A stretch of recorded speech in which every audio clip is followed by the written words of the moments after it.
when we are in control of our lives, bad things happen. If we're doing any of these things from a lens of performance or for love, we have lost all. Like, we've totally lost sight of it. And to just say what really works for me, what brings me into that place of connection with God, and how could I make that a significant part of my daily or weekly rhythm so that it's just now a part of how I do life. It's my new rhythm, and I can continue that for the long haul. And there's a paradigm there, because we believe that isolation is a safe place for us because no one's looking over our shoulder.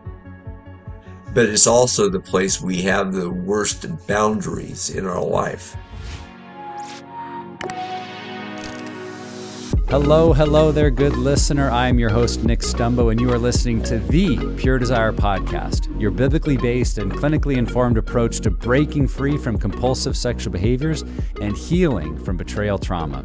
Today is episode 422, and here joining me as my co-host for most of this series, as listeners will have found out if they've been listening to all 6 of these, joining me today is Mr. John Begeman. it's an honor to be here. I so love having these conversations with you. Yeah, this has been, I think, a powerful series. It's, one of the things we talked about is in recovery, we can kind of get used to the journey, and it's something we've been, you're in year 5 and yeah. I'm year 15. It's like, this is familiar territory, but we really wanted to create a series, and I hope this has been the case for many of you, that kind of goes back to the beginning. And if you are early in recovery, if you're just starting your first group, or if you're trying to decide if I need group, this series has been for you to understand what are some of the elemental building blocks of recovery. And so today's conversation was really leaning into that long-term healing of a spiritual growth plan, of continuing to grow spiritually with God and with others. And we could think of nobody better to have on than our good friend, Father Harry Flanagan, as he's known around here, one of the counseling, part of the counseling team here at Pure Desire. Yeah. And today, Harry, if you may be expected it's going to be a lot about, well, here's how to have spiritual discipline, here's how to have a prayer time. Today was a much deeper conversation than that. John, what did you think of today's conversation? It is always fun to me how these conversations take shape, because so much of it was like, oh, here's what spiritual disciplines or practices could look like. And basically we were like, okay, let's forget about that for a second, because if we don't do the deeper work, we don't really get to engage those in healthy, accurate ways. And so a lot of this conversation is, how do you break out of isolation, and what's isolation versus solitude? Or how do you break out of secrecy, and what's honesty, and what about painful relationships and healthy relationships in the form of community? So I do think we talk a lot about spiritual practices and disciplines, but I think we define them when we talk about maybe the why and the motives more than we talk about the practicality of how. It's what's going on behind the curtain here when it comes to the deeper work. Yeah, and I think that's the key, that a lifetime of spiritual growth is coming back to these core principles. So we can talk about, practicalities of like journaling and how to pray and what to pray. And we've had podcasts about those things, and there's other great tools out there in our world for those. But if we're only focused on the tools and not the heart behind it, and what am I really trying to discover with God and others, those tools aren't going to serve us very well, or honestly last very long. We're going to just get away from them and find that we slip back into old habits of doing it alone. And so I think today's conversation really takes people to the heart of spiritual growth. And I think Harry did just such a great job of doing that for us. And I would just say, if you're getting to the end of this, series of Foundations of Freedom, and you're like, okay, this has been good, this has been intriguing, I just feel like our phrase around here at Pure Desire is join a group. Like, if this is moving for you, if this is motivating for you, please join a group. I know that there are many people who listen to the podcast who find so much help and hope, which is beautiful. I love that. And we're going, hey, there's a deeper step here. You'll hear in the episode, we talk about the idea of the wall. What is the wall? Well, stay tuned. And if you want to come to a place of addressing it and really working through it, I just believe that a group is the place to do that. Honest relationships where you get to unpack your secrets, unburden yourself of pain, and really begin to experience the healing and freedom and hope that Christ has on offer. Yeah. Yes, buckle up. You're in for a great conversation. For those that might not know much about Harry, here's a bit more about him. Harry is a clinician here for Pure Desire and is a certified pastoral sex addiction professional. He has been with Pure Desire since 1993. I think accurately he's been associated with TED since then. Pure Desire did not exist in 1993, but Harry talks about it today, that he's been a part of this ministry for 31 years. He's a licensed pastor and is helping people navigate their own healing journey. He also contributed to our Resources 7 Pillars of Freedom workbook and also connected Building a Bridge to Intimacy for Couples. And here now is our conversation with Harry Flanagan, the final episode of the Foundations of Freedom series on developing a spiritual growth plan. Harry Flanagan, Father Flanagan to some, Oregon Duck alumni and super fan. Welcome back to the podcast, my friend. I didn't wear my Oregon shirt. I should have done it. But I'm glad to be here with you and John. When I see you, I always expect in your background that you're just going to have like Ducks gear up and your Ducks hat on. But yeah, we'll have to have you back for another time to sport your Ducks gear. In my youth, that was true. I had my walls plastered. You know, I've never had a chance to ask you since they've moved to the Big Ten. What do you think of that? Oregon in the Big Ten. That's a little odd. Doesn't that still feel strange to you? It does to me. It's weird. You know, there's going to be new rivalries created. But I think in the changing landscape, college football now is a form of professionalism. Yeah, so true. And so in that new arena, I think the move to the Big Ten was a survival move for Oregon. Yeah, a lot more national exposure. Yep. And that's sad because I love the Pac-12, but I am embracing change. Well, we can do another podcast on another day about the demise of the Pac-10 or Pac-12 or whatever it was, but that is not what we're here for today. Today, we are wrapping up our series on the foundations of freedom and really trying to help everyone understand how do we establish long-term freedom and health when we're in recovery from compulsive sexual behavior or sexual addiction. And we've had some great episodes and guests so far, but Harry, today we're wrapping it up, I think, by really playing the long game of like, how do we make sure recovery becomes a new way of life? And that's about having a significant spiritual growth plan. And so let's jump into that. Why is developing a spiritual growth plan essential for long-term healing and freedom? One of the things that probably is not talked about enough is when people come into our small groups, when people come into our counseling department, they are looking for hope. Mm-hmm. And they may put hope in a therapist. They may put hope in a church or a ministry like ours.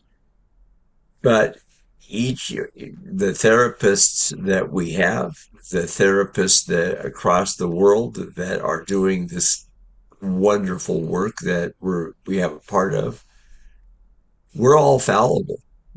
Every organization is fallible. And if people develop a deep relationship with God, they discover how absolutely faithful He is. And in Him, they have their true hope. And included in that hope is being in community with a set of believers who also are looking to Christ for that same hope in their situation or circumstances.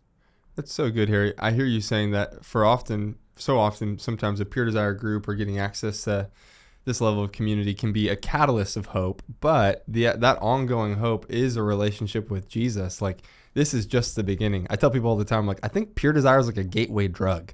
Like, we're going to get you maybe access to Jesus with skin on in a way you've never experienced before, access to community, what is confession, what is honesty, all of these core principles that make up the foundation of what this is. And to your point, Harry, but this is just the beginning. This is a catalyst of hope. It's not just 2 to 5 or a 10-month group. It's really 2 to life of, I want to become more like Jesus tomorrow and today. And that looks like community around me or attending a church or getting involved or volunteering. And I think for so many of the men or women who go through our group, they've been potentially hurt or wounded, of course, by others or potentially by a faith community, that sometimes that can be really hard. And I just see Pure Desire groups particularly being almost that gateway or that entry point back into what does healthy community look like? What does it look like to be refamilied? And I love the way you said that, Harry. It's just, this is the beginning of hope, but Christ ongoing is the hope. 93 million Americans say they are Christian. But I think that within that number are a lot of nominal Christians. Mm-hmm. They say they believe, but they have not fully jumped in to that deep personal encountering of the invisible God. Well said. Yeah.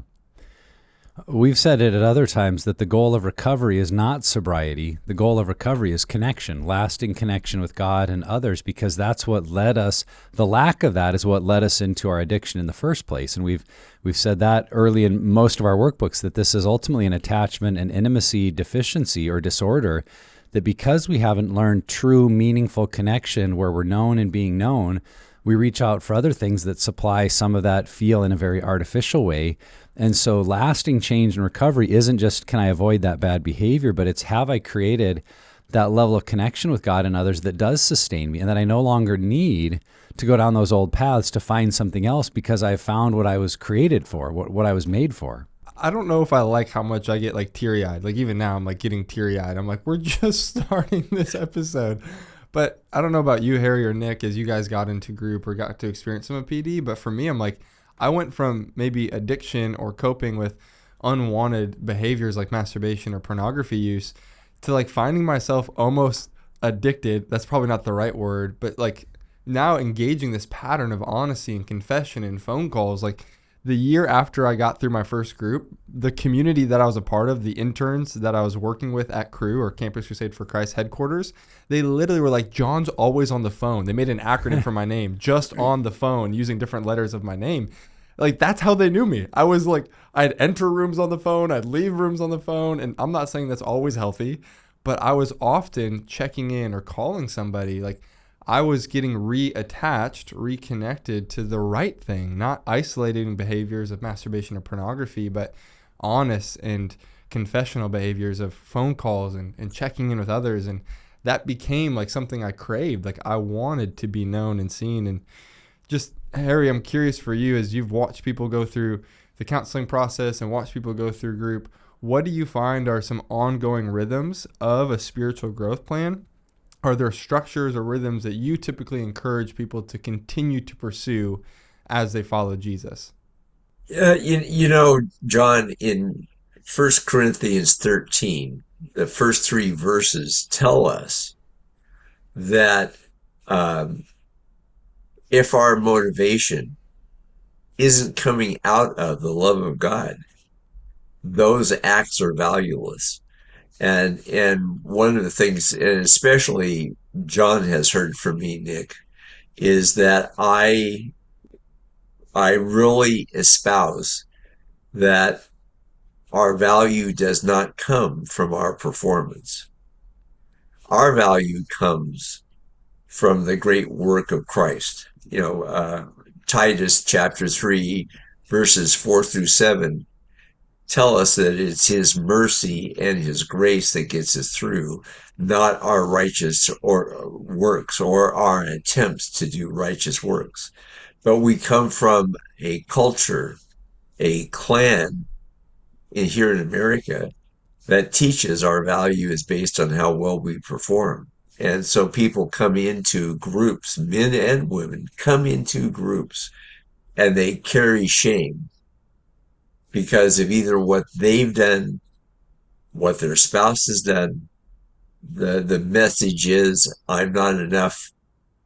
And whether you are being betrayed or you are the betrayer, everyone is desperately trying to cope, but we haven't been taught how to cope in a healthy way. And what we do in our small groups, whether it's the counseling office or our PD groups, We are learning how to live in community, and we are learning how to cope in ways that are beneficial long term and not just about surviving the day.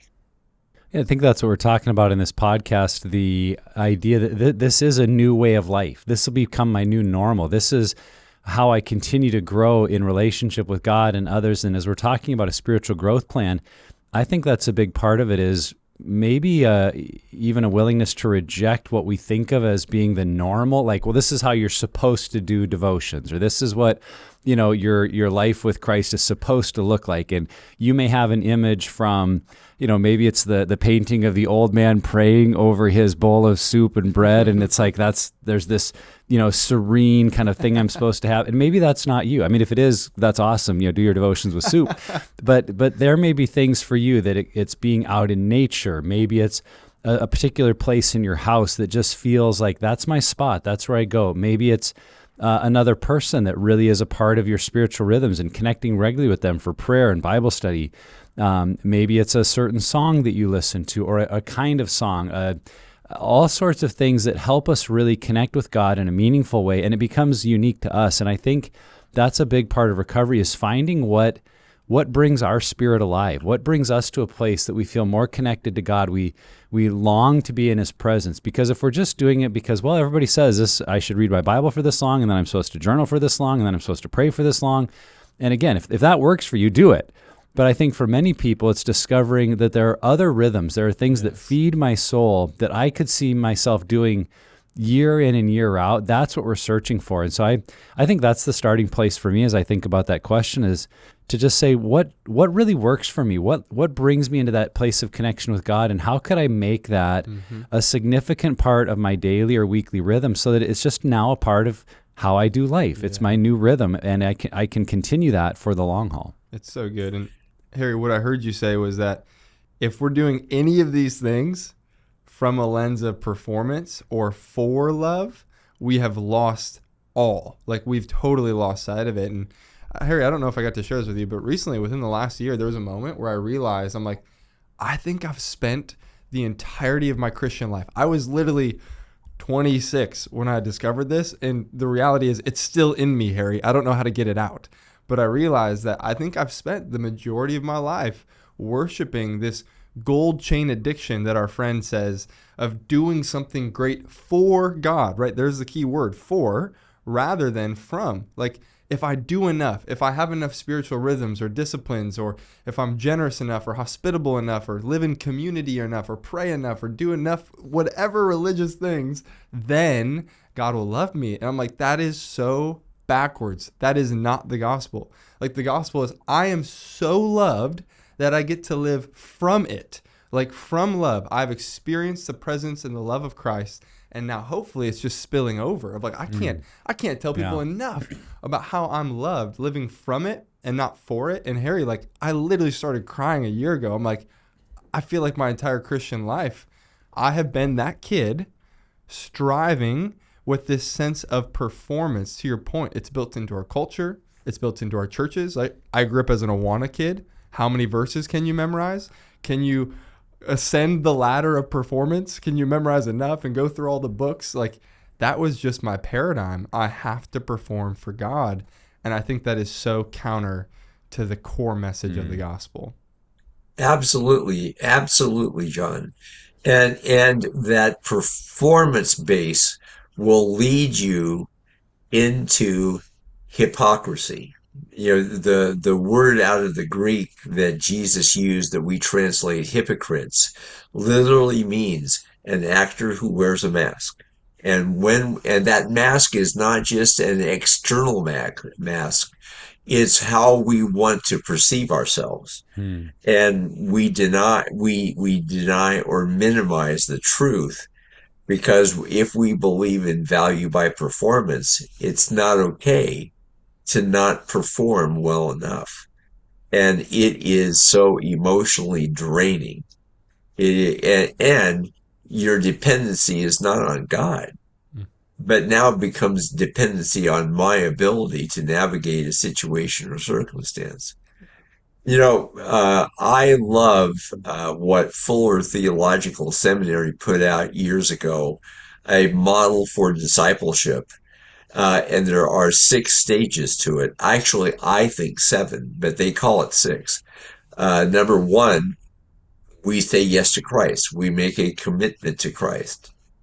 Number 2 is education. We start learning the behaviors, showing up at church, learning to worship, pray. We're being taught a theological framework. Number 3, we volunteer. And number 4 is a journey inward. 5 is a journey outward. I'm going to define those in a minute here. And then there is moving into leadership, mentorship, where you're ready to truly invest in and help others. But number 7 is the wall. And the wall is where you discover the things that you've learned aren't enough. You've hit a situation or circumstance that's beyond your ability to face by yourself. Wow. And that is when people come to pure desire. Mm. That's when they come to us because they've hit a wall and they don't know how to negotiate it. And some people are afraid of what's on the other side of that wall.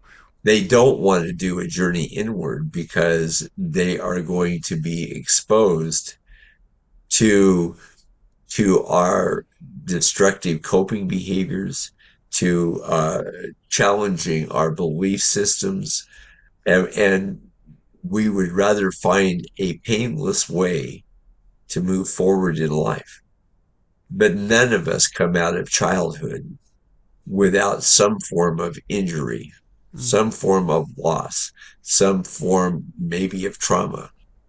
And this wall, though it is a painful place, climbing that wall and taking that journey inward to look at who am I really? Both Augustine and Francis of Assisi said, you can't know God until you know yourself. And the journey outward is where we start telling those people we are in relationship with what you are learning about yourself. And then that next step, the last step, I call it mentorship, but in truth, what it is your ability to put your arm around somebody else who's a little further back on their journey, and you're walking with them, helping them to climb over this wall and move forward. Because most Christians stop at volunteering, and they want to do everything possible to avoid the wall. Yeah, it's really beautiful, Harry. I think it underscores that our growth and recovery is really about this kind of cyclical motion of it's understanding myself more, understanding God more, understanding myself more, understanding God more, and growing in self-understanding of both my divine and inherent worth in Christ and simultaneously my need for Him, my need for dependence on Him, and that with Him, He is what makes me enough. He's what gives me what I need. And that divine kind of cycle, I think, is what we're looking at a spiritual rhythm or a spiritual growth plan to be. How do I just continue to walk in that and make that a priority? And so coming back to that, what would you say in your experience are some of the common gaps or maybe mistakes that people make when it comes to a spiritual growth plan and really paying attention to their growth and recovery? I think that there are a lot of people, Nick, who come into pure desire hoping that we are going to fix them. And in reality, I tell every one of my clients that they are my heroes because they have to do the heavy lifting for change to take place. They have to challenge their belief systems. They have to learn new behavioral ways to live in life. We at Pure Desire give them great tools, great information. We expose our pursuit of a healthy theology, which I think is an ongoing process. I can't hold on to theology too tightly because then I'll start turning to my theology for answers instead of turning to God. And the truth is, finite man will never fully comprehend the invisible, infinite God. But we are learning, and that joy is the journey of learning more and more about him as we come in. But it's learning that we can live in community because everyone who comes in battling with addiction, their number one sign of that addictive personality is isolation. And there's a paradigm there because we believe that isolation is a safe place for us because no one's looking over our shoulder. But it's also the place we have the worst boundaries in our life. That's right. And we find that in that isolation that we relapse. So it's learning to trust the process is something that people have to learn, both men and women, whether they're the addict or they're the betrayed spouse. They have to learn that. And they also have to learn that undealt with issues from your past determine how you cope today. Mm. So we have to do that dive into the story inward. And we have to be willing to do that. And it's a scary thing to do. You know, I came to Pure Desire over 31 years ago when it was just getting started, as I was the first fallen pastor to join Pure Desire. Back then it was called For Men Only. That's right. But FMO. yep. And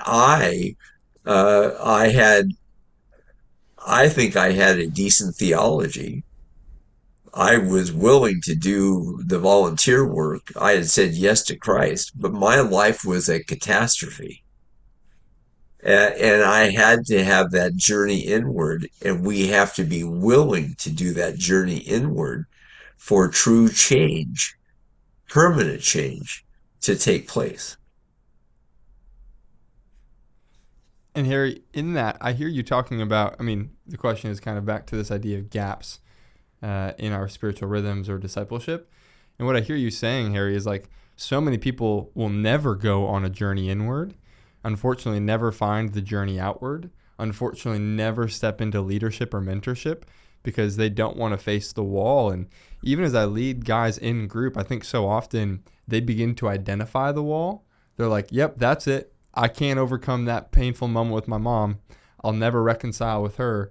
Or I'll never make sense of why I was fat in middle school and was never wanted by any girls. Or I'll never make sense of that painful moment from my childhood that involved abuse by the same sex, or whatever that might be. Like, they begin identifying the wound, which is so critical, right? They begin that journey inward, and sometimes they get met with that wall and they identify it, but that wall is so scary. Like, oh my gosh, even as I think about my own wall, right? The story of pain regarding my own mother and being exposed while being at the computer with her, and all of what was happening in that moment, and shame and what was said, and my inability to go back and sit with my 9-year-old self because I was so afraid that I would lose everything. If I questioned the health of my relationship with mom, how would that then impact my family of origin? How would that impact my current day relationship? And just to say, Harry, like, again, I hear you saying that people hit that wall and sometimes they get defeated or hopeless and they don't know what to do, and they sit down on that side of the brick wall.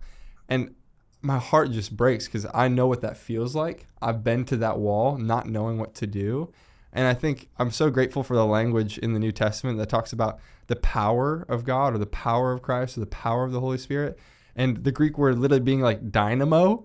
And so it's just like either you got to climb over the wall or like Holy Spirit, bring breakthrough. Like, we need dynamite to blow up this wall. And I've just seen guys 2 or 3 years into the program begin to finally get the courage to do something about that wall. I have a friend right now who just finally was able to write a letter to his mother, like, as he had gone through the pillars, like, he had seen that as the pain point. And 3 years later, he said, literally just in the last month, that he's never felt freer as he's finally gained the courage to begin really pushing into this wall, dismantling the bricks in order to find a way through. John, just yesterday, I had a past client call me up, and he was such a easy person to work with that he did all of his homework. He was always prepared. He was engaged. He was willing to be vulnerable with me. But he said to me, I will not reconcile with my mother. Mm. And he had significant abuse experiences with his mother. And she is not changed. And now she's in her 80s. He's retired and living in South Carolina. Great man. But he called me up to say, Harry, you're one of only a couple of people who understand this. Yesterday, I called up my mother, and we were able to communicate. I don't need her now to validate me, but I now know I am free, and I am content where I'm at. And he had told me earlier that no way am I going to reach out to her. She's poison to me. But he climbed the wall, and he did it. God had the Holy Spirit does it at his own pace. And the year-long program that we have at Pure Desire for Counseling is setting people up for what happens after they leave counseling. It's just the beginning. Yeah. And this person is a wonderful testimony to that he has kept growing after he left the counseling office for the last time. And he's still reaching out to us because he has learned to trust our commitment to give them the tools and the hope that they can climb this wall. Yeah. And that they can take this scary journey inward. Yeah.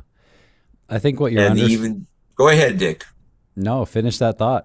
Nick, you know me. I could take the whole hour and you guys could just sit back. Yeah. Well, I can see we're maybe going to need to cut down a few questions, but I think what you're underscoring in all of this is that really the goal of spiritual growth is about relationships. It's about that growth with God and others. And I think that coming back to the question of what are some of the mistakes or gaps, I think it's what you said earlier, that often we find that the form can become more important than the purpose. So when someone says like, well, I need to do my devotions, as if the devotions themselves are the goal, or to get my quiet time, or maybe we become so used to a structure of, well, I read this certain book and then I read this prayer journal and then but at the heart, it's like, but are we discovering more of Christ? Are we leaning into his work in us? Because the form is only there to take us deeper in the relationship. And I think I would encourage anyone to look at that gap of, have I become more enamored or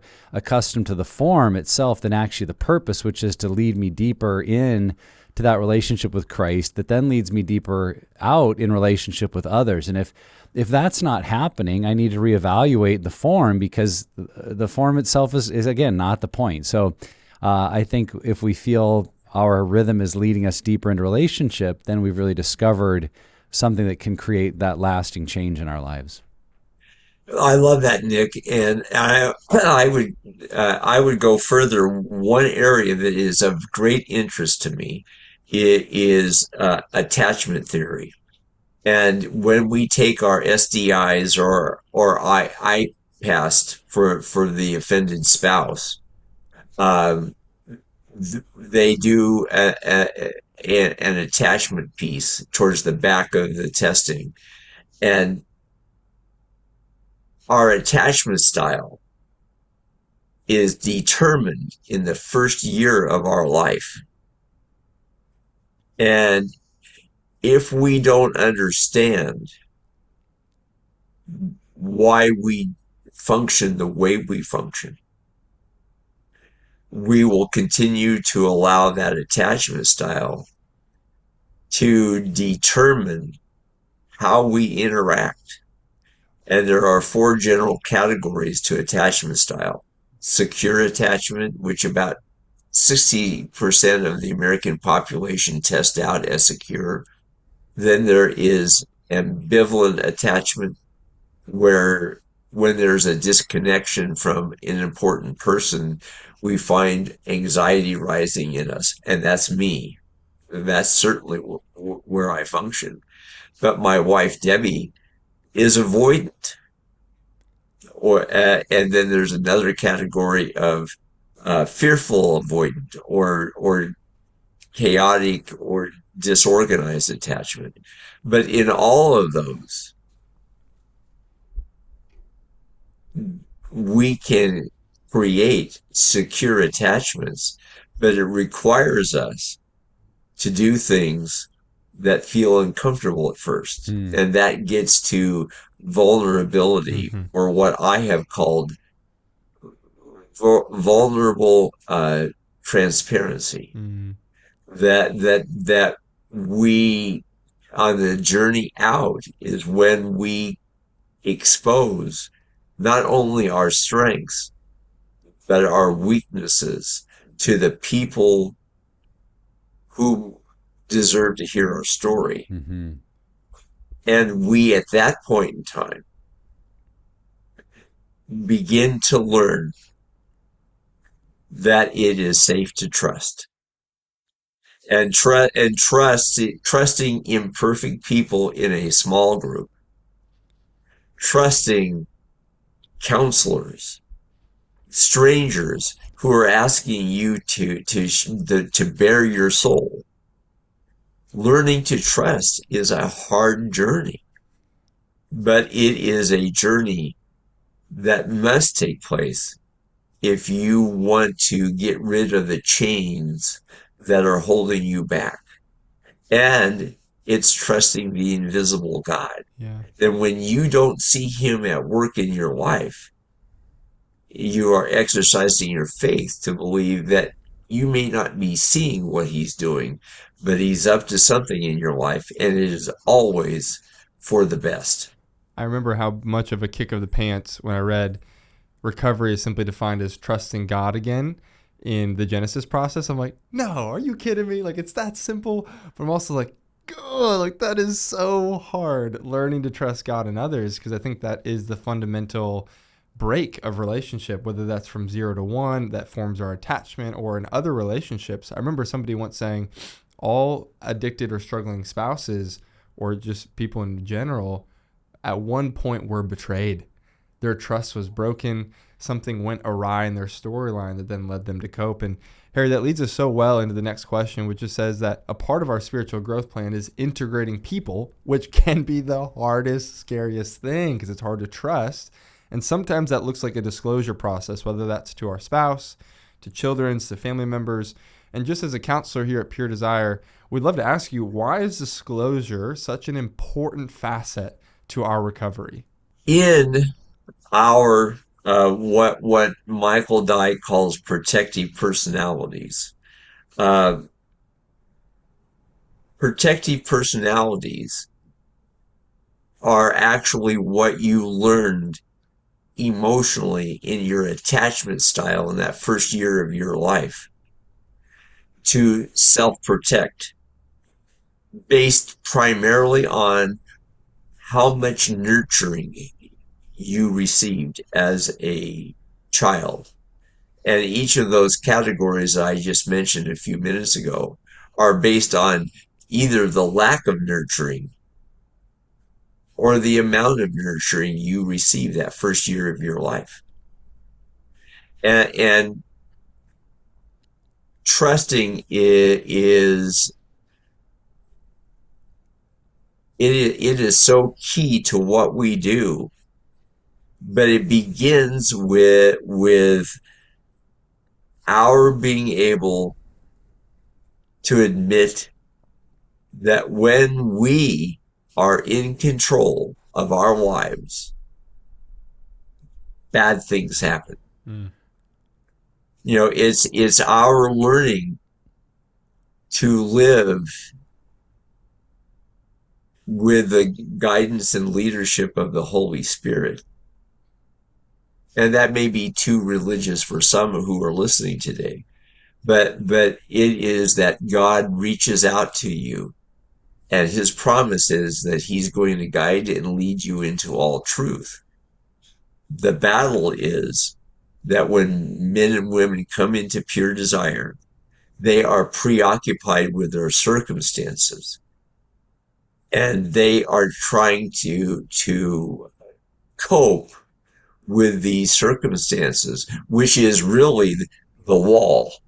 But in their minds, it's a circumstance, and they're trying to use old coping strategies that, instead of helping you as it did in your youth, it now today sabotages your adult relationships, the most important relationships, your relationship with your spouse, your relationship with your children, your relationship with the communities that you live. Because if all they see is the mask, then they experience not being valued as the people they actually are. Yeah. And it's in our small groups where we have a safe place to learn to be transparent and open, and then begin to take that practice home to the families. Yeah. Is so critical for us. But it's in trusting God instead of trusting how we interpret circumstances. And that's the biggest obstacle of all, because we don't like to believe, as 1 Corinthians 13:12 says, that we see dimly. Mm-hmm. But all of us see dimly. And we need to recognize that God has a way out for us, a way through the problem. Yeah. I thought when I came to Pure Desire 31 years ago as a fallen pastor, I thought my life was over, that I would be sleeping under bridges, that I would be going from rescue mission to rescue mission, because I didn't know what a pastor could do when he's no longer a pastor. My identity was in being a pastor.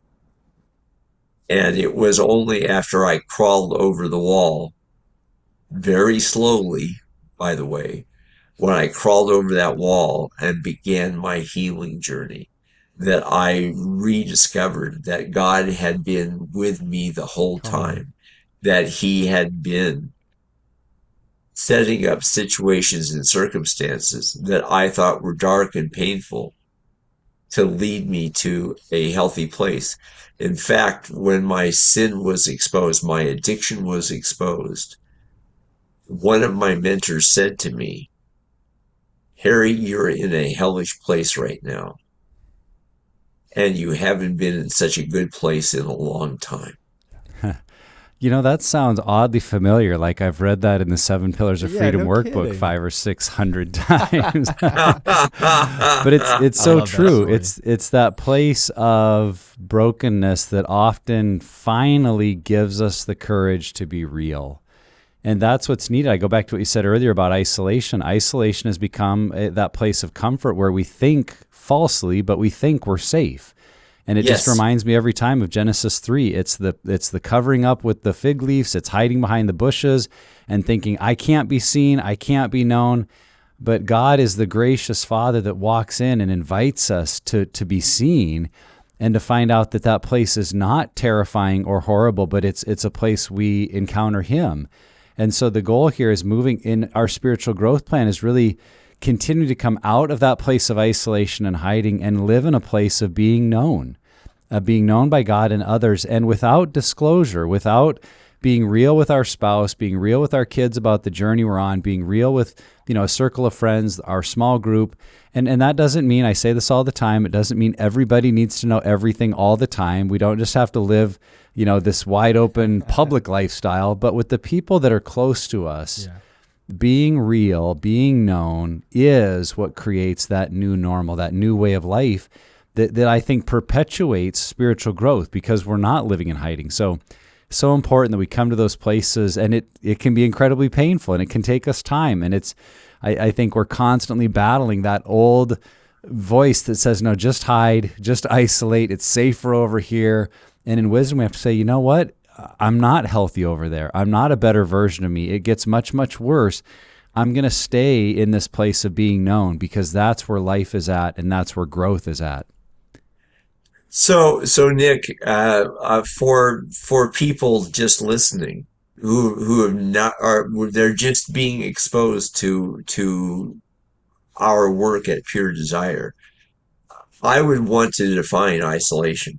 And isolation is when we are trying to run away from some circumstance in our life. And in the counseling that I do, I always teach the addictive folks who come that with those addictive personalities. I teach them the difference between solitude and isolation. I will support somebody in solitude 24/7. Because in solitude, I'm facing my life. Yeah. I'm developing my relationship with Christ. I'm learning more about myself and how to interact with my family members and the other significant people in my life, which will eventually include our small groups at Pure Desire or even our counselors. But we are learning how to live in community, even in solitude, where isolation is saying, I'm running away from parts of my life because it's overwhelming to me. And I try to escape, but that's where that escaping is where we sabotage our relationships. Yeah. So well said. And I would just say this to the single who's listening. I think my sharing of my story with my younger brothers and my parents, if we talk about the lens of disclosure and being honest, like I began to realize that I was as sick as my secrets. And my secret was simply my porn addiction. I would go on to later unpack more secrets of what that was in group. But at the time, I had simply held my use of pornography and masturbation as a secret from those I was doing life with. I was living isolated in a home with other people. And so it was reintegrating into that home after a summer camp that I said, hey, mom and dad, you need to know my story. I was 13. I had lustful thoughts. I began using masturbation and just started spelling it out for them in a car ride with my siblings saying, hey, I know you think I'm this perfect older brother, but the Darth Vader moment, the taking off the mask at the end of the movie, like that's what began to happen. Like, hey, here's the corruptedness. Here's the brokenness that I'm holding. I'm not who you think I am. Like all of our heroes are flawed. Why? Because they're just like you and me. Like that sin out there in the world, that also runs straight through my heart. And here's how it's shown up. And my goodness, like my little brother, Wade, would go on to say that a part of his sexual health was because he saw the pain and the tragedy in my own life. And he was fully convinced that is not what the path that he wanted to pursue. And years later, he said, John, thank you for sharing your story with me. Like your story was compelling. The pain and the brokenness in your story compelled me to live into sexual health because I knew what I did not want. And it makes me think of the end of the Pillars, Nick, where it talks about the alcoholic mothers, the highest percentage of knowing whether their child would become an alcoholic or not was if the mother could tell a coherent narrative. And so simply to say, we think that our disclosure is going to end our lives and hurt the people around us. And don't get me wrong, disclosure is painful. There are consequences. That is a very real thing.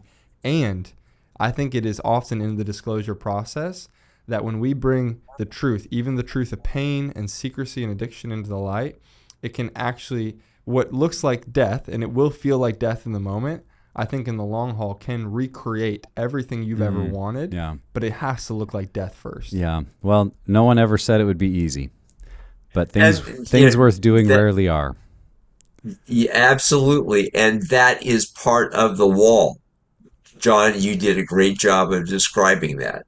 And that wall is what our ministry is allowing people to break the chains, because when you climb over that wall and you take that journey inward with God, and you take the journey out where you learn to be open and transparent, just as you were, John, just as you told us a brief version of your story today. That transparency outward now is touching other lives, giving lives permission. We don't know how many lives the three of us have changed because all three of us have climbed that wall. And we still are imperfect. We're still being changed from glory to glory. Yeah. And if you don't believe me, ask my wife. She'll tell you everything. Yes. So it is in that change that where we find companionship with other men and women who have had to climb a wall very similar to our wall. And we have something to share. And it only comes out of the disclosure process. Yeah. It comes with being honest about your story. Yeah. Because our value comes from being children of God, not how well we have performed in life. Yeah. So, Harry, how does someone go about starting this? And I'm thinking in particular of someone that maybe has experienced some spiritual trauma or abuse in their story, or maybe some of their experiences of how God was forced on them were unpleasant, or maybe there's a part of their story where they're still battling that shame message or shame voice that says God doesn't want anything to do with you. And I know we can be growing in recovery and yet still be battling some of that in our thoughts about God. So what would you recommend to someone who's maybe in that place that they feel disconnected from God? How would you encourage them to get started? The very first thing we have to do is to break the isolation. Joining a small group. I remember that my first time in a small group, and I was shocked at the transparency and openness that was happening within that group, because I'd never been in a group like that before. And observing other people as they're telling their story, it was critically important to me. This is something that you don't have to do yourself. You've been trying to do it all by yourself, for some of you, for decades. And no matter how hard you try, you fall back into the addictive behaviors. But when you choose to join a group, and the group is going to be a group of very imperfect people. Some of people have climbed the wall, some haven't yet. But what you hear is those stories and realize I'm not alone. These people understand. They may be going to different churches. Maybe you haven't gone to church at all. But when you get into a group and discover that you are accepted for who you are, right where you are, that's to make a full circle of our discussion today. This is where hope begins to manifest itself, even among very imperfect people. Because now I'm seeing people who have thought like I've thought. They've done deeds similar to the deeds that I have done. And they are loving each other. And they are caring for each other. And they begin to call me up and check on me. And now I can begin the process of learning how to be transparent. And the very reason, in counseling, we do disclosure much earlier than Seven Pillars has it organized. But the reason why Ted put the disclosure in Seven Pillars in Pillar 7 is so that you can experience what's happening in your small group, and you're learning to be transparent and open, and you have the opportunity to even gain some sobriety. And then comes the place where you do the great and painful risk of sharing with the important people in your life, just as you did, John, by turning to your parents and your younger brothers and sharing with them.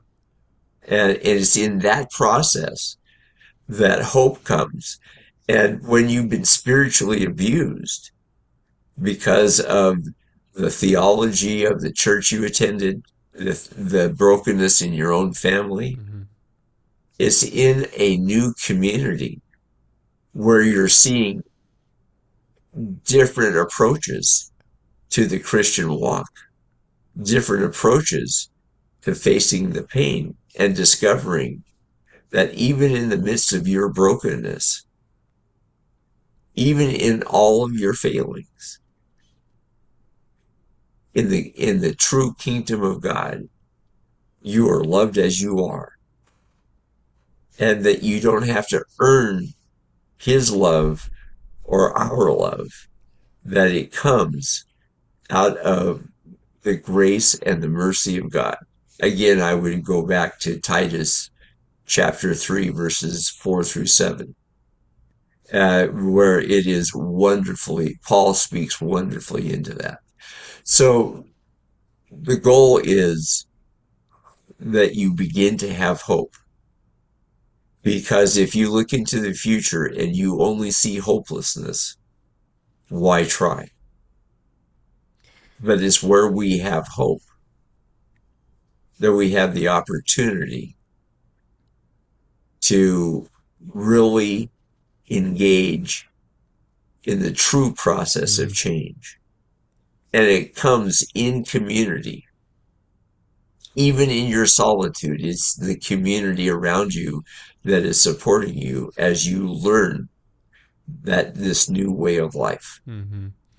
Harry, it makes me think of the Henry Cloud quote that Rodney so often shares of, like, if you've been wounded or have a level of spiritual trauma or feel disconnected from God, it might be because a lot of us have grown up in churches where there's a pretty high level of performance or pretending, where we look good and continually get worse. And oftentimes people have had to go outside the church to find some of their healing into a group where they can look bad and hopefully get better. And what I hear you saying is a pathway to reconnect with God or to re-engage the spirituality element of our lives is to go do life with other broken people who are reflecting the image and the heart of God to us. Rodney would say, people with skin, God with skin on. I need you, Harry. I need the reflection of Christ in you to speak to the lies in me. And I just think that's such a powerful pathway. Like, yes, if you feel disconnected from the church or faith or God in general, a pathway is, man, go find Jesus with the broken. He says that's where he'll be, right? With those who are in poverty, those who are out, the orphans, the widows. Like, go find people who are really real and honest about the brokenness they're sitting in, and watch Jesus show up in the room, because he does. Like, that's where he dwells. That's where he's with us. And I'm glad you quoted Rodney. For all of you who are new to Pure Desire, when you hear that we are going to do something nearby to you, you can go up and have a conversation with Rodney, or even have coffee with Rodney, because he, like you, John, does not know strangers. That's so true. Everybody's part of the family, yes, as it should be. Yeah, as I think about where do we start, especially if we've maybe felt disconnected from God, we've walked through some level of spiritual or church abuse. I think it's important to acknowledge we don't have to do this alone. In terms of, we often get presented a spiritual journey that is alone. Now, that may be solitude for some, and that can be healthy, but it can also be this pressure of like, well, I go into my prayer closet and I do all these things, and yet I don't know what to do. I don't feel connected. I'm not getting anywhere. And so my encouragement would be to reach out for help. There are many people who have made it their profession. It's like if we think of counselors existing for our mental health, there are spiritual directors and spiritual coaches whose primary role, what they feel called to, is helping you establish and understand your rhythm with Christ and growing in God. And they become that wise mentor who can ask the right questions, just like a counselor can. They can help present maybe some ideas about our spiritual journey that we haven't thought about. They can expose our blind spots and how we think about God.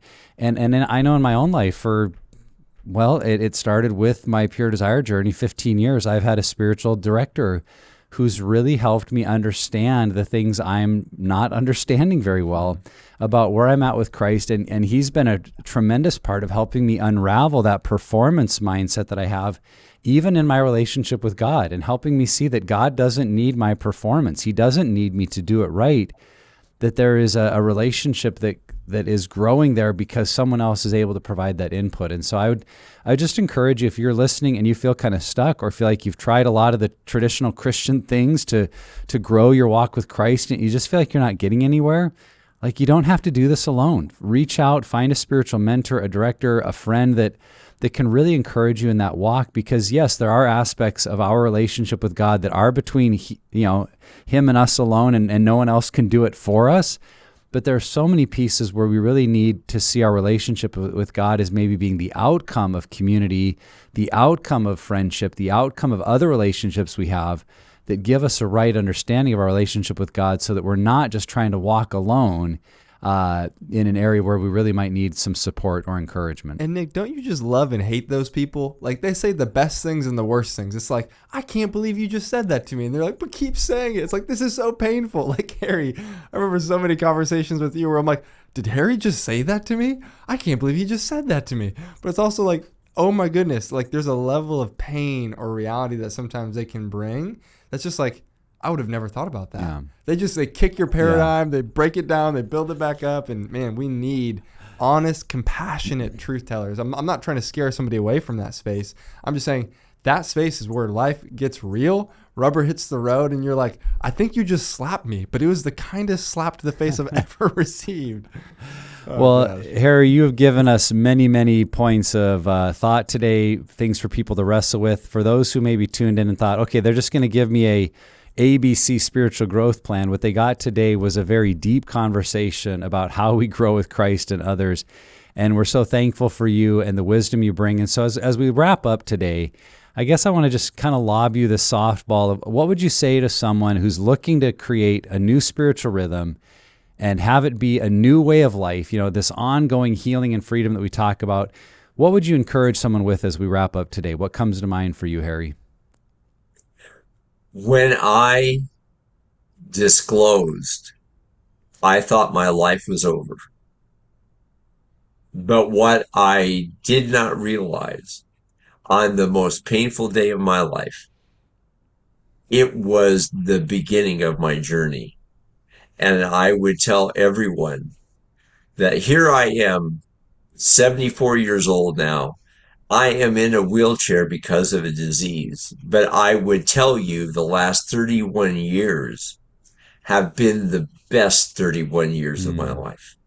I would tell people that this is a journey that is worth the pain of facing the chains that are holding you in place, that are anchoring you in your brokenness. And those chains can be broken. Our entire ministry is proof of that.